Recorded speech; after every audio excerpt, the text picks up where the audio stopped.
اس کے بعد دوسری چیز کیا ہے؟ وَعَمِلُوا الصَّالِحَاتِ، اگر خسارے سے بچنا ہے، نقصان سے بچنا ہے تو اللہ کہہ رہا ہے نیک عمل کرنے والے بن جاؤ۔ نیک عمل کس کو کہتے ہیں؟ ہمارا بہت بڑا طبقہ ایسا ہے جو ربیع الاول کے مہینے میں جلوس نکالتا ہے، مجھے نہیں معلوم کٹیہار میں نکلتا ہے کہ نہیں نکلتا ہے۔ ایک مرتبہ مالدہ میں کلیا چک میں میرا پروگرام تھا اور اتفاق سے 12 ربیع الاول کی تاریخ تھی۔ میں یقین مانے مالدہ سے کلیا چک کا راستہ مشکل سے 1 گھنٹے کا 1.5 گھنٹے کا راستہ ہوگا، اس راستے کو کراس کرنے میں کئی گھنٹے لگے، پورا راستہ جام ہے، نوجوان لڑکے چمکدار کپڑا پہن کر کے، لڑکیاں بھی ہیں لڑکے بھی ہیں اور جھوم رہے ہیں، بڑے بڑے ڈی جے بج رہے ہیں اور بڑے بڑے جھنڈے گاڑیوں پر لگے ہیں اور لائن سے گاڑیاں چل رہی ہیں اور الصلاۃ والسلام علیک یا رسول اللہ کے نعرے بلند ہو رہے ہیں، اور یہ سب کس نام پہ ہو رہا ہے؟ دین کے نام پہ، یہ سب دین کے نام پر ہو رہا ہے، اور کرنے والا یہ سمجھ کے کر رہا ہے صاحب ہم بہت بڑا نیک کام کر رہے ہیں۔ یاد رکھو میرے بھائیوں، جس کام کو دنیا والے نیک عمل کہیں وہ نیک عمل نہیں ہے، جس کو ہمارے بڑے بڑے لوگ نیک عمل کہیں وہ نیک عمل نہیں ہے۔ نیک عمل کس کو کہتے ہیں؟ اللہ نے فرمایا قرآن کے 16ویں پارے میں سورہ کہف کی آخری آیت میں اللہ نے فرمایا فَمَنْ كَانَ يَرْجُو لِقَاءَ رَبِّهِ فَلْيَعْمَلْ عَمَلًا صَالِحًا، جو اپنے رب سے ملاقات کرنا چاہتا ہے، جو اللہ سے ملنا چاہتا ہے، جو جنت میں جانا چاہتا ہے، وہ ایسا عمل کرے جو شریعت کی نظر میں نیک عمل ہو۔ وَلَا يُشْرِكْ بِعِبَادَةِ رَبِّهِ أَحَدًا، اور اپنے عمل میں وہ اللہ کے ساتھ کسی کو شریک نہ کرے۔ پتہ یہ چلا کہ ہمارا عمل نیک عمل کب ہے؟ جب اس کے اندر 2 چیزیں پائی جائیں۔ نمبر 1، ہمارا عمل قرآن و حدیث کے مطابق ہو، اور نمبر 2، اس میں ہم اللہ کے سوا کسی اور کو شریک نہ کریں۔ اگر دکھاوا ہے، اگر ریاکاری ہے تو ہمارا عمل جتنا بھی خوبصورت عمل ہو اللہ کیا برباد ہو جائے گا۔ میرے بھائیوں، اس لیے ہم بدعت کے بھی خلاف ہیں اور شرک کے بھی خلاف ہیں۔ وعمل الصالحات میں دونوں کا رد ہے۔ ہمیں نیک عمل کرنا ہے، ہمیں وہ عمل کرنا ہے جو خالص اللہ کے لیے کیا گیا ہو، اور وہ عمل کرنا ہے جس پر اللہ کے پیارے نبی کی مہر لگی۔ 2:30 بجے ختم کرنا ہے۔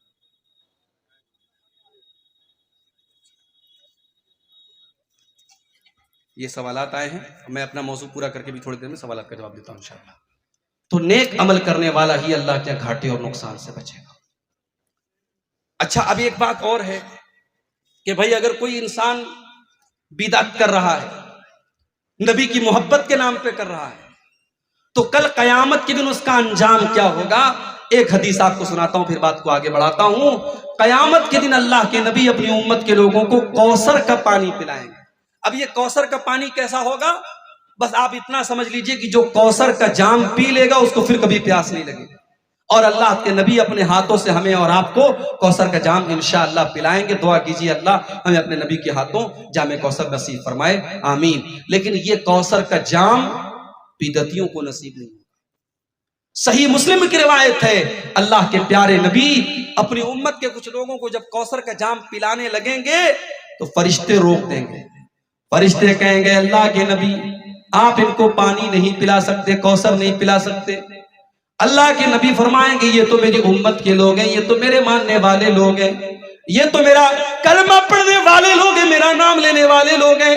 فرشتے کہیں گے انک لا تدری ما احدثوا بعدک، اے محمد صلی اللہ علیہ وسلم آپ نہیں جانتے انہوں نے آپ کے بعد دین میں کون کون سے نئے نئے کام نکالے ہیں، انہوں نے دین میں کتنی بدعت و خرافات نکالی ہیں آپ نہیں جانتے۔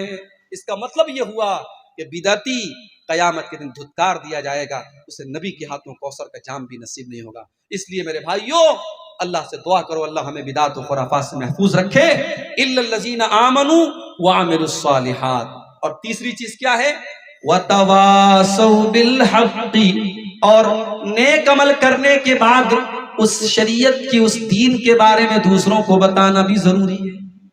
اللہ نے اگر آپ کو توحید پر بنایا ہے، آپ کا کوئی بھائی شرک کر رہا ہے، آپ کا کوئی بھائی بدعت کر رہا ہے، آپ کا کوئی بھائی کوئی غلط کام کر رہا ہے، آپ کی ذمہ داری صرف اپنے آپ کو بچانا نہیں ہے، اپنے تمام بھائیوں کو بچانا ہے۔ آپ کو اللہ نے توحید کی ٹارچ دی ہے، اس ٹارچ کی روشنی میں آپ کو اپنی منزل تک جانا ہے، اور جس کو آپ بچا سکتے ہیں اس کو بچانا ہے۔ میری ماؤں بہنوں آپ کا بھی یہ کام ہے، آپ دوسروں کو، آپ اپنی بھی حفاظت کریں، اپنے ایمان کی بھی حفاظت کریں، اور دوسروں کو کوئی غلط کام کرتے ہوئے دیکھے تو ان کو سمجھائیں۔ اللہ نے فرمایا والمؤمنون والمؤمنات بعضهم اولیاء بعض، مومن مرد اور مومن عورتیں ایک دوسرے کے مددگار ہوتے ہیں. یأمرون بالمعروف، وہ نیکیوں کا حکم دیتے ہیں، وینہون عن المنکر، اور برائیوں سے روکتے ہیں. نیکی کا حکم دینا اور برائی سے روکنا یہ صرف مولوی لوگوں کا کام نہیں ہے، آپ کا ہم سب کا کام ہے. کوئی برائی دیکھیں، اگر زبان سے روک سکتے زبان سے روکیں، ہاتھ سے روک سکتے ہاتھ سے روکیں، ہاتھ سے نہیں روک سکتے زبان سے روک سکتے زبان سے روکیں، زبان سے بھی نہیں روک سکتے تو کم سے کم دل میں برا جانیں، اور یہ ایمان کا سب سے کمزور حصہ ہے. تو حق بات کی تبلیغ کرنا اور حق بات کو ایک دوسرے تک پہنچانا یہ بھی بہت ضروری کام ہے. مگر ایک بات یہاں پہ سمجھ لیجیے، جب آپ حق بات بتائیں گے تو کچھ لوگ آپ کے خلاف بھی ہو جائیں گے، آپ کے کچھ دوست آپ سے دشمنی بھی کرنے لگیں گے، تو صبر بھی کرنا پڑے گا. اسی لیے آگے اللہ نے فرمایا وَتَوَاصَوْا بِالصَّبْرِ، جب حق بات کی تبلیغ کرو گے تو صبر بھی کرنا پڑے گا. تو جب تم حق بات دوسروں کو بتاؤ تو صبر کی تلقین بھی کرو، خود بھی صبر کرو. سامنے والے سے کہو کہ دیکھو بھائی یہ دین کا معاملہ ہے، تم کو صبر سے کام لینا پڑے گا. میرے بھائیوں، اور آج کے دور میں تو ہمیں قدم قدم پہ صبر کی ضرورت پڑے گی. میری پیاری ماں بہنوں، مارکیٹ میں چلی جاؤ، بازار میں چلی جاؤ، جب آپ پردے میں اور نقاب میں نکلو گی تو گھورنے والے آپ کو گھوریں گے اور تانا مارنے والے آپ کو تانا ماریں گے. اتنے تانے ایک بے حیا اور بدچلن لڑکی کو نہیں سننے پڑیں گے. اپنے جسم کی نمائش کرنے والی عورتوں کو لوگ سر اور آنکھوں پر بٹھائیں گے، ان کی تعریف کریں گے، اور نقاب پوش اور باپردہ عورت کو لوگ گالیاں دیں گے. میری پیاری بہن، آپ کو وہاں پہ صبر سے کام لینا پڑے گا. میرے نوجوان بھائیوں، جب آپ اپنے آپ کو گناہوں سے بچانے کی کوشش کریں گے، اپنے دامن کو زناکاری اور بدکاری سے بچائیں گے، آپ کے کچھ دوست تانا دیں گے، ارے تو تو بڑا پرانے دور کا آدمی ہے، تو تو حالات اور زمانے سے بہت پیچھے چل رہا ہے. دیکھ فلانے کی تو اتنی گرل فرینڈز ہیں، فلانے کی تو اتنی لڑکیوں سے دوستی ہیں، اس کے موبائل پر تو فلاں فلاں کے نمبر ہے، فلاں فلاں کے ویڈیوز ہیں. آپ کو صحیح راستے پر چلتا ہوا دیکھ کر بھی لوگ آپ کو تانے ماریں گے اور آپ کو برا بھلا کہیں گے. اس وقت بھی آپ کو صبر کی ضرورت پڑے گی. وَتَوَاصَوْا بِالصَّبْرِ، آپ کو وہاں پر بھی اللہ کے دین پر قائم رہنا پڑے گا اور صبر سے کام لینا پڑے گا. صبر بڑا وسیع لفظ ہے میرے بھائی. صبر کے اوپر بھی ہمیں اور آپ کو بہت غور کرنے کی ضرورت ہے. اور آج کے موجودہ دور میں جب دین پر عمل کرنے والا اور دین پر چلنے والا پوری دنیا میں اجنبی بن چکا ہے، اس دور میں تو صبر کی ہمیں قدم قدم پہ ضرورت پڑے گی.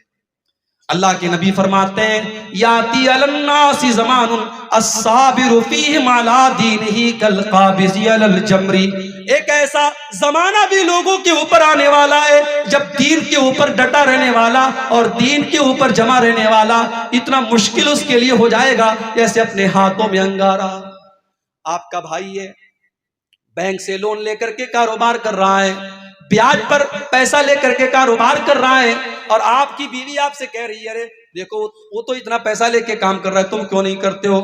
آپ پریشانی اٹھا رہے ہیں، آپ کی بیوی آپ کو سمجھا رہی ہے تم بھی سود اور بیاج کا لین دین کیوں نہیں کرتے ہو. لیکن یہاں پر آپ کو اللہ کے دین پر صبر کرنا ہے، اللہ کے دین پر ڈٹے رہنا ہے. میرے پیارے بھائیوں، جب آپ کو لگے کہ دین بڑا مشکل ہو چکا ہے اور دین پر عمل کرنا بڑا مشکل ہو چکا ہے تو نبی اکرم کی سیرت کو پڑھ لیا کرنا اور نبی کے صحابہ کی زندگیوں کو پڑھ لیا کرنا. ہم ان سے بڑے تو نہیں ہو گئے، ہم ان سے زیادہ نرم و نازک تو نہیں ہو گئے. جب ہمارے نبی نے پتھر کھائے ہیں، ہمارے نبی کے صحابہ نے قربانیاں دی ہیں، ہم تو ان کے مقابلے میں کچھ نہیں کر رہے ہیں. اگر اللہ کے دین پر چلنے میں کچھ مصیبتیں ہمارے سامنے آ جائیں، کچھ پریشانیاں ہمارے سامنے آ جائیں، کچھ کانٹے ہمارے راستے میں آ جائیں تو ہم صبر سے کام لے لیں اور اپنے نبی کے صحابہ کو یاد کر لیں، اپنے نبی کی زندگی کو یاد کر لیں کہ انہوں نے اللہ کے دین کے لیے کیا کیا جھیلا ہے. میرے پیارے ساتھیوں، اللہ قرآن میں کہتا ہے احسب الناس ان یترکوا ان یقولوا آمنا وهم لا یفتنون، اے لوگو کیا تم نے یہ سمجھ رکھا ہے کہ زبان سے یہ کہہ دینے کے بعد کہ ہم ایمان لے آئے، ہم مسلمان ہو گئے، تم کو چھوڑ دیا جائے گا؟ نہیں، ایسا نہیں ہو سکتا. جب تم ایمان لائے ہو تو تمہیں آزمایا جائے گا، تمہیں امتحان میں ڈالا جائے گا اور قدم قدم پر تمہارے راستے میں پریشانیاں آئیں گی. علامہ اقبال کہتے ہیں یہ شہادت گہے الفت میں قدم رکھنا ہے، یہ شہادت گہے الفت میں قدم رکھنا ہے، لوگ آسان سمجھتے ہیں مسلمان ہونا۔ میرے بھائیوں یہ دین کا راستہ ہے، یہاں خواہشات کی قربانیاں تو آپ کو دینی پڑے گی، یہاں لوگوں کے تانے بھی آپ کو سننے پڑیں گے، یہاں زندگی کی بہت ساری سہولتوں سے اپنے آپ کو محروم کرنا پڑے گا، مگر ایک بات کا خیال رکھنا پڑے گا، جو اللہ کی نظر میں جائز ہے، جو رسول کی نظر میں جائز ہے، جو قرآن و سنت میں جائز ہے، ہمیں جائز کے لمٹ میں رہنا ہے، ہمیں ناجائز کی طرف نہیں جانا ہے۔ اور جس چیز کے بارے میں ڈاؤٹ ہو جائے، پتہ نہیں یہ حلال ہے کہ حرام ہے، پتہ نہیں یہ جائز ہے کہ ناجائز ہے، اس سے بھی اپنے آپ کو بچا کے رکھنا ہے۔ اللہ کے پیارے نبی فرماتے ہیں الحلال بین والحرام بین وبینہما امور مشتبہات، اے میری امت کے لوگوں حلال بالکل کلیئر ہے اور حرام بالکل کلیئر ہے، اور حلال اور حرام کے بیچ میں کچھ چیزیں ایسی ہیں جو ڈاؤٹ والی ہیں، جو شک والی ہیں، تو جو ان سے اپنے آپ کو بچا لے گا فقد استبرأ لدینہ وعرضہ، اس نے اپنے دین کو بچا لیا، اپنی آبرو کو بچا لیا۔ بچا لو اپنے آپ کو، صبر سے کام لو میرے بھائی، اس دور میں صبر کی ضرورت پڑے گی، اور صبر جو ہوتا ہے وہ 3 طریقے کا ہوتا ہے، اس کو نوٹ کر لو، کہیں دماغ کے کسی کونے میں بٹھا لو۔ صبر کیا ہوتا ہے؟ 3 طریقے کا ہوتا ہے، الصبر علی المأمور، الصبر عن المحظور، الصبر علی المقدور۔ ایک ہوتا ہے اللہ کے حکم پر صبر کرنا، نماز پڑھنا ہے، صبح 4:30 بجے فجر کی اذان ہو رہی ہے، سردی کا موسم ہے، ٹھنڈا پانی ہے، رضائی میں کمبل میں ہم لیٹے ہوئے ہیں، اور مؤذن کی آواز آتی ہے الصلاۃ خیر من النوم، نماز نیند سے بہتر ہے۔ مؤذن کی آواز آپ نے سنی، سردی کی پرواہ نہ کی، رضائی کی پرواہ نہ کی، اپنی نیند کی پرواہ نہ کی، اپنے بستر کو چھوڑا، ٹھنڈے ٹھنڈے پانی سے وضو کیا اور آ کر کے 2 رکعت سنت پڑھی اور 2 رکعت فرض پڑھی۔ میرے بھائیوں سردی میں، گرمی میں، بارش میں، ہر موسم میں نماز پر ڈٹے رہے، اس کو کہتے ہیں صبر علی المامور، اللہ کے حکم پر صبر کرتے رہنا، ڈٹے رہنا، جمے رہنا۔ اور صبر کی دوسری قسم ہے الصبر عن المحظور، کہ گناہوں سے اپنے آپ کو بچا لینا۔ گناہ کا موقع مل رہا ہے، زنا کا موقع مل رہا ہے، شراب پینے کا موقع مل رہا ہے، مگر اپنے دامن کو بچا لیا جائے، اپنے دامن کو حرام کام سے بچا لیا جائے، یہ بھی صبر ہے۔ اسی لیے اللہ کے نبی فرماتے ہیں وَرَجُلٌ دَعَتْهُ امْرَأَةٌ ذَاتُ مَنْصَبٍ وَجَمَالٍ، قیامت کے دن وہ انسان بھی اللہ کے عرش کا سایہ پائے گا جس کو کوئی خوبصورت عورت اور پیسے والی عورت گناہ کی دعوت دے اور وہ یہ کہہ کے ٹھکرا دے انی اخاف اللہ، میں اللہ سے ڈرتا ہوں، میرے دل میں اللہ کا خوف ہے، اور یہ کہہ کر کے وہ اپنے دامن کو زنا سے بچا لے، اللہ کے نبی کہتے ہیں اس متقی انسان کو قیامت دن اللہ کے عرش کا سایہ ملے گا۔ آج تو ہمارا نوجوان موقع تلاش کرتا ہے گناہ کرنے کا، جس کو گناہ کا موقع ملے اور وہ اپنے آپ کو بچا لے، میرے بھائی وہ الصبر عن المحظور، حرام کام کے اوپر صبر کرتا ہے۔ اور تیسری صبر کی قسم ہے الصبر علی المقدور، کوئی مصیبت آ گئی، بچے کا انتقال ہو گیا، باپ کا انتقال ہو گیا، ماں مر گئی، کوئی ایکسیڈنٹ ہو گیا، کوئی حادثہ ہو گیا، اس مصیبت میں اپنے آپ کو کنٹرول کرنا اور کوئی ایسی بات منہ سے نہ نکالنا جو اللہ کو ناراض کرے، یہ بھی صبر ہے۔ اور اس کی اگر مثال دیکھنا ہے اپنے نبی کی زندگی دیکھو میرے بھائی، اللہ کے نبی کی وفات سے کچھ سال پہلے آپ کو بیٹا پیدا ہوا، آپ کو بیٹے کی بڑی خواہش تھی، لیکن جو بھی بیٹے پیدا ہوئے سب بچپن میں انتقال کر گئے۔ آپ کو آخری بیٹا حضرت ماریا کے پیٹ سے پیدا ہوا، آپ کے انتقال کے 3-4 سال پہلے یہ بیٹا پیدا ہوا، آپ نے بڑے لاڈو پیار سے اس بچے کا نام اپنے باپ ابراہیم کے نام پہ رکھا، اور بیٹا عرب کے دستور کے مطابق آپ نے دیہات میں اس کو پرورش کے لیے دودھ پینے کے لیے بھیجا۔ ابھی وہ بچہ 1.5 سال کا ہے، آپ کے پاس خبر آئی کہ ابراہیم بہت بیمار ہے، بہت سیریس حالت میں۔ آپ اپنے صحابہ کو لے کر کے ابراہیم کو دیکھنے کے لیے جاتے ہیں، اپنے بچے کو اللہ کے نبی گود میں لیتے ہیں۔ وہ بیٹا جو بڑی آرزو کے بعد اس عمر میں 56 سال کی عمر میں اللہ کے نبی کو ملا ہے، اس بچے کو اللہ کے نبی دم توڑتا ہوا دیکھتے ہیں، اس بچے کی سانسوں کو اکھڑتا ہوا دیکھتے ہیں، اس بچے کا آخری ٹائم ہے، بچہ آخری سانسیں لے رہا ہے، اور اللہ کے نبی کی آنکھوں سے آنسو برسنے لگتے ہیں، اللہ کے نبی رونے لگتے ہیں۔ بیٹے کا انتقال آپ کی آنکھوں کے سامنے ہو جاتا ہے اور آپ کہتے ہیں ان العین تدمع والقلب يحزن ولا نقول الا ما يرضى ربنا. اے میرے بچے ابراہیم، تیرے باپ کی آنکھوں سے آنسو بہ رہے ہیں، تیرے باپ کا دل غمگین ہے، مگر تیرا باپ اپنی زبان سے کوئی ایسی بات نہیں نکالے گا جس سے اللہ ناراض ہو جائے. میری ماؤں بہنوں، آپ کے اوپر کوئی مصیبت اللہ نہ کرے آ جائے، کسی عورت کا بچہ مر جائے، کسی عورت کا سہاگ اس کا شوہر انتقال کر جائے، کسی عورت کے گھر میں کوئی حادثہ ہو جائے، تو عورتیں عام طور سے بڑی جذباتی ہوتی ہیں، ان کی زبان سے ایسی باتیں نکل جاتی ہیں جو اللہ کو ناراض کرنے والی ہیں. اس موقع پر صبر سے کام لیا کرو. وَلَنَبْلُوَنَّكُمْ بِشَيْءٍ مِّنَ الْخَوْفِ وَالْجُوعِ وَنَقْصٍ مِّنَ الْأَمْوَالِ وَالْأَنفُسِ وَالثَّمَرَاتِ. اے مسلمانوں، ہم تمہیں آزمائیں گے، کبھی بھوک کے ذریعے، کبھی خوف کے ذریعے، کبھی جان کی کمی کے ذریعے، کبھی پھلوں کی کمی کے ذریعے. وَبَشِّرِ الصَّابِرِينَ، لیکن بشارت ان لوگوں کے لیے جو صبر کرنے والے ہوں. اور صبر کرنے والے کون ہیں؟ الذین اذا اصابتهم مصیبۃ قالوا انا للہ وانا الیہ راجعون. صبر کرنے والے وہ ہیں جو مصیبت پر کہتے ہیں انا للہ وانا الیہ راجعون، ہم اللہ ہی کے ہیں اور اللہ ہی کی طرف پلٹ کے جانے والے. ہماری کیا حیثیت ہے میرے بھائی؟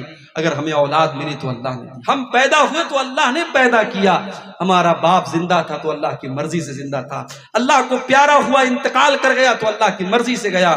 اس لیے انا للہ و انا الیہ راجعون یہ پڑھ کر کے صبر کرتے ہیں. اولئک علیہم صلوات من ربہم واولئک هم المہتدون. اللہ فرماتا ہے وہی لوگ ہیں جن کے اوپر ان کے رب کی طرف سے رحمتیں ہیں اور وہی ہدایت پر ہیں. تو یہ چار چیزیں ہیں سورہ عصر میں، چار سبق ہمیں دیا گیا. اگر خسارے سے بچنا ہے، نقصان سے بچنا ہے، ایمان والے بن جاؤ، نیک عمل کرنے والے بن جاؤ، اور حق بات کی تبلیغ کرنے والے بن جاؤ، اور صبر کرنے والے بن جاؤ. جتنا علم اللہ تعالیٰ نے آپ کو دیا ہے اس علم کے مطابق دوسروں کو بھی دین کے بارے میں بتاؤ، اور مزید علم حاصل بھی کرنے کی کوشش کرتے رہو، اور جتنی باتیں آپ کو قرآن و سنت کی پتہ ہے دوسروں کو پہنچانے کی کوشش کرو. انشاءاللہ ہم ان چار خوش نصیبوں میں شامل ہو جائیں گے. اب یہ سب دنیا میں عیسیٰ علیہ السلام کی شادی ہوئی تھی یا نہیں؟ دیکھیے اس بارے میں کوئی واضح دلیل موجود نہیں ہے. عیسیٰ علیہ السلام کی شادی ہوئی تھی یا نہیں تھی، کوئی ایسی صحیح حدیث موجود نہیں ہے جس میں ان کی بیوی کا ذکر ہو، ان کے بچے کا ذکر. اس لیے بہت سارے علماء نے لکھا ہے کہ عیسیٰ علیہ السلام نے شادی نہیں کی تھی. اب سوال یہ ہے کہ انہوں نے شادی نہیں کی تھی تو پھر کیا ہمیں اور آپ کو بھی ایسا کرنا چاہیے؟ جی نہیں. ہم اور آپ عیسیٰ علیہ السلام کی شریعت پر عمل نہیں کرتے ہیں، ہم محمد صلی اللہ علیہ وسلم کی شریعت پر عمل کرتے ہیں. اور ہمارے نبی نے شادی کی تھی تو ہمارے لیے شادی کرنا ہی سنت ہے، اور اگر کسی کو زناکاری کا خطرہ ہو تو اس کے لیے تو شادی کرنا فرض ہے. ٹھیک ہے. کیا بے نمازی کافر ہے؟ مدلل جواب. اس بارے میں علماء کی دو الگ الگ رائے ہے. کچھ علماء نے تو یعنی بے نمازی جو نماز نہیں پڑھتا ہے اس کو مطلق طور پہ کافر کہا ہے، مگر زیادہ تر علماء کا یہ موقف ہے کہ اگر انسان سستی اور کاہلی کی وجہ سے نماز نہیں پڑھتا ہے تو وہ کافر نہیں ہے، مسلمان ہے، گنہگار ہے. ہاں اگر کوئی انسان نماز کی فرضیت کا انکار کرتا ہے یا بالکل کبھی نماز نہیں پڑھتا ہے، ایک دم کلی طور پر نماز کو چھوڑے ہوئے ہے، تو پھر اس انسان کو مومن کہنا مشکل ہے. وہ انسان کفر کی حد تک پہنچ چکا ہے، الا یہ کہ وہ توبہ اور استغفار کر لے. تو اگر کوئی نماز کو فرض ہی نہیں مانتا ہے تو وہ کافر ہو جائے گا، لیکن نماز کی فرضیت کا اقرار کرتا ہے اور نماز نہیں پڑھتا ہے تو سخت گنہگار ہے، اور اس کو جلد سے جلد توبہ کر کے نماز کی پابندی کرنا چاہیے. جس کا عقیدہ شرکیہ ہو اس کے ساتھ شادیاں کرانا اور اس کا ذبیحہ کھانا کیسا ہے؟ دیکھیے اگر معلوم ہے کہ اس کے یہاں شرک ہو رہا ہے تو شادی نہیں کرنی چاہیے. اور ذبیحہ کی جہاں تک بات ہے اب یہ بڑا ٹیڑھا مسئلہ ہے. اب آپ اگر یہ شرط لگائیں گے کہ بھائی ہمارا قصائی وہی ہو اور گوشت کاٹنے والا وہی ہو جو پکا توحید پر ہو تو بہت مشکل ہے. آپ کو اگر یہ معلوم ہے کہ وہ مسلمان ہیں تو اگر اس کے عقیدے میں کچھ خرابیاں ہیں بھی، اس نے اگر اللہ کا نام لے کے ذبح کیا ہے اور ظاہری طور پر وہ مسلمان ہے تو اس کا ذبیحہ کھا سکتے ہیں. ہاں جو ظاہری طور پر جو مسلمان نہ ہو، کافر ہو، مشرک ہو، اس کا ذبیحہ بالکل نہیں کھا سکتے. لیکن اگر کوئی ظاہری طور پر مسلمان ہے، اب اس کے عقیدے میں کچھ شرکیہ چیزیں ہیں تو وہ اللہ تعالیٰ کے یہاں اس کی پکڑ ہوگی اور وہ جواب دے گا، لیکن اس کا ذبیحہ آپ کھا سکتے ہیں کیونکہ وہ بہرحال کلمہ گو ہے اور مسلمان ہے. لڑکے کی شادی اگر اس کے والدین نہ کرائیں تو وہ کیا کریں؟ بھائی کوئی ہے دکھی آدمی ہے تو اس کے والد صاحب اگر سن رہے ہو تو بھائی اس کی تھوڑا توجہ دیں اس کے اوپر. اس کو ایسے لڑکے کو چاہیے کہ وہ جو ہے کچھ ایسی حرکتیں کرے کہ اس کے باپ کو لگے، کبھی کبھی اپنے باپ کا جوتا پہن لے اس کا کرتا پہن لے، اس کے باپ کو لگے ہاں بیٹا میرا بڑا ہو گیا. اور باپ کو بھی یہ سوچنا چاہیے کہ جب بیٹا بڑا ہو گیا، شادی کے قابل ہو گیا، تو اس کی شادی کرا دے. ٹھیک ہے. اور اس معاملے میں بعض جگہوں پہ بڑی لاپرواہی ہوتی ہے. لڑکیاں، لڑکے تو کہہ بھی دیتے ہیں کبھی کبھی، لڑکیاں بیچاری مارے شرم کے کہتی نہیں. لڑکیوں کی عمر 25 سال 30 سال ہو جاتی ہے، اور لڑکی کے ماں باپ بلا وجہ کی فالتو کی شرطوں کی وجہ سے لڑکیوں کی شادی کو ٹالے رہتے ہیں، اور یہاں تک کہ ان کی عمر نکلتی رہتی ہے. گنہگار ہوں گے ایسے ماں باپ. لڑکیوں کی اور لڑکوں کی شادی میں بلا وجہ تاخیر کرنے والے ایسے ماں باپ گنہگار ہوں گے. یہ بہت بڑا گناہ وہ کر رہے ہیں. تو اگر ایسے کوئی والدین ہیں تو وہ اس معاملے میں لاپرواہی نہ کریں اور لڑکے لڑکی کی شادی صحیح وقت پہ کر دیں. لڑکے کی شادی کی صحیح عمر کیا ہے؟ عمر تو نہیں بتائی گئی شریعت کے اندر، ہاں صفت بتائی گئی کہ جو لڑکا جسمانی اعتبار سے بالغ ہو چکا ہے، بیوی کا حق ادا کر سکتا ہے جسمانی اعتبار سے، اور مالی اعتبار سے اس کے پاس اتنی کمائی ہے کہ وہ اپنا اور اپنی بیوی کا خرچ اٹھا سکتا ہے، اپنے ماں باپ کو اور اپنی بیوی بچوں کو کھلا سکتا ہے، تو پھر اس انسان کو چاہیے کہ وہ شادی کر دے. اس کے لیے کوئی عمر کرائٹیریا نہیں ہے. یہ 15 سال میں بھی آدمی اس لائق ہو سکتا ہے اور 20 سال کی عمر میں بھی اس لائق ہو سکتا ہے. تو ہمارے ملک میں شاید قانوناً جو ہے 18 سال سے کم کی شادی جو ہے، لڑکے کی تو شاید 21 سال ہے، لڑکیوں کی 18 سال ہے جو قانونی طور پر ہے. تو وہ ایک ہمارے بھارت کے قانون کے حساب سے شریعت میں عمر کا ایسا کوئی مسئلہ نہیں ہے. اگر مسلمانوں کو کوئی غیر مسلم زبردستی اللہ تعالیٰ کا انکار کرائے تو وہ کیا کرے؟ مدلل جواب دے. وہ قرآن کی آیت ہے نا، الا من اکرہ، اگر کسی کو مجبور کیا جائے کلمہ کفر کہنے پر، کوئی ایسا نعرہ لگانے پر، کوئی ایسی بات کہنے پر جو اسلام کے خلاف ہے، اس کو مجبور کیا جا رہا ہے تو وہ اجازت ہے. اس حد تک اجازت ہے کہ اپنی جان بچانے کے لیے، لیکن شرط وہاں پر بھی کیا ہے؟ وَقَلْبُهُ مُطْمَئِنٌ بِالْإِيمَانِ، کہ دل کے اندر ایمان ہونا چاہیے. یہ نہ ہو کہ دل کے اندر بھی اگر وہی بات ہے تب تو وہ اسلام سے خارج ہو جائے گا. اپنی جان بچانے کی حد تک وہ اس موقع پر کفر والی بات کہہ سکتا ہے، جیسا کہ حضرت عمار بن یاسر رضی اللہ تعالیٰ عنہ کو کافروں نے پکڑا تھا اور ان کے منہ سے زبردستی کلمہ کفر کہلوایا تھا. اسی موقع پر یہ آیت نازل ہوئی تھی. تو ایسی مجبوری کی صورت میں کہا جا سکتا ہے. لیکن اگر اس وقت بھی کوئی اپنے آپ کو اپنی جان کی پرواہ نہ کرے اور اس موقع پر بھی وہ کلمہ کفر نہ کہے تو یہ ایمان کا اور اعلیٰ درجہ ہے. اجازت تو ہے، لیکن اگر اس وقت بھی انسان اللہ کے بارے میں اور اسلام کے بارے میں کوئی غلط بات نہ کہے اور اپنے جان کی بھی پرواہ نہ کرے تو یہ ایمان کا اور اعلیٰ درجہ ہے.